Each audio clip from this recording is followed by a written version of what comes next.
Pour nourrir une population croissante, nous devons doper la production vivrière sans pour autant dégrader sol et ressources en eau. Ainsi tous, les générations présentes et futures, pourront cultiver ou acheter la nourriture dont ils ont besoin pour mener une vie saine et productive. Mais Mère Nature est une force avec laquelle il faut compter. Et il est de plus en plus manifeste qu'en termes de production alimentaire, elle ne pourra atteindre tout son potentiel que grâce à l'adoption d'une approche judicieuse pour l'agriculture. Ce qui veut dire exploiter au mieux les services offerts par les écosystèmes en optimisant l'efficacité du secteur agricole. Au Vietnam, la FAO soutient un programme de promotion de la biodiversité en faveur de son utilisation et de sa conservation. Ici, dans la province de Hoa Binh, dans les montagnes au sud-ouest de Hanoï, des membres de la minorité ethnique Muong sont désormais des obtenteurs végétaux accomplis. Grâce aux sessions de formation hebdomadaires sur le terrain, ils partagent leurs connaissances et évaluent les diverses variétés de riz. Ils en créent de nouvelles et effectuent des croisements pour récupérer les variétés traditionnelles. Depuis le démarrage du projet, les rendements ont augmenté et les coûts de production diminué. 8 variétés traditionnelles de riz ont retrouvé leurs caractéristiques positives d'origine. Étant bien adaptées à l'environnement local, elles donneront de bons rendements et s'adapteront à l'évolution du climat. Il y a eu de nombreux changements. Nous disposons de nouvelles connaissances, de nouvelles informations. Auparavant, nous avions le savoir technique, mais nous ne savions pas nous occuper de nos cultures. Grâce à ce programme, nous sommes devenus des experts dans l'art de la riziculture. Les journées de démonstration sont organisées pour célébrer et diffuser ces succès à plus grande échelle. Les autorités du village prennent part aux sessions de dégustation du riz. Et la communauté Muong s'unit au rythme des chants et danses traditionnelles dans ses efforts pour améliorer l'accès et la qualité de la nourriture pour tous.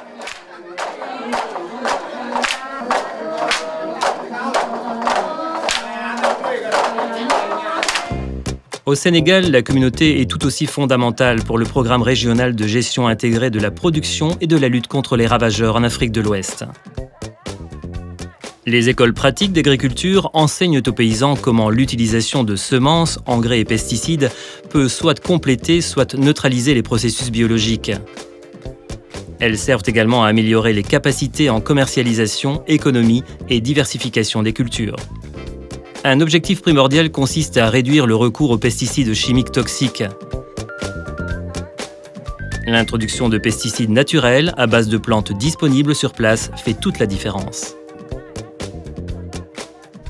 Les pesticides chimiques ont fortement endommagé mes cultures tout en me donnant davantage de travail.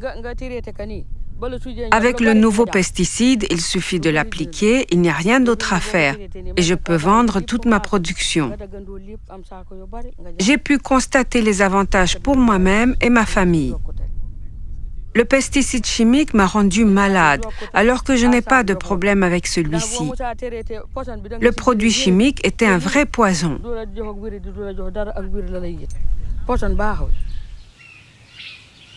Des années de pesticides toxiques ont contaminé les sources d'eau, qui constituent désormais un danger pour la santé de l'homme et des animaux. De l'eau potable est disponible, mais elle a un coût. Ce qui veut dire que rivières et canaux d'irrigation restent la seule possibilité pour beaucoup. Dans le cadre de ce projet pilote, des échantillons d'eau sont testés au moyen d'une invention baptisée échantillonnage passif, qui révolutionnera la science de l'évaluation de la qualité de l'eau et l'écotoxicologie, en offrant des mesures à long terme des pesticides présents dans les systèmes aquifères superficiels. Les échantillons sont testés au laboratoire Ceres Locustox de Dakar. Ici, un projet de la FAO est soutenu par l'ONG sénégalaise Enda Tiers-Monde et l'Université de l'Oregon aux États-Unis. Les chercheurs mettent au point et testent une série de méthodes, d'outils et de processus. Cette technologie est cruciale pour les travaux de suivi de l'environnement de la FAO en Afrique de l'Ouest. Et elle illustre parfaitement ce qui peut être accompli lorsque différents éléments de la communauté internationale unissent leurs forces pour une cause commune. Dans la lutte contre la faim, tous les acteurs doivent travailler de concert, en tenant compte de Mère Nature. Nous savons comment accroître la production vivrière, mais pour améliorer l'accès à la nourriture, il faut aussi se battre pour la justice sociale et pour des filets de sécurité en faveur des populations les plus pauvres et les plus vulnérables de la planète. Pour atteindre la sécurité alimentaire pour tous, nous devons être unis contre la faim,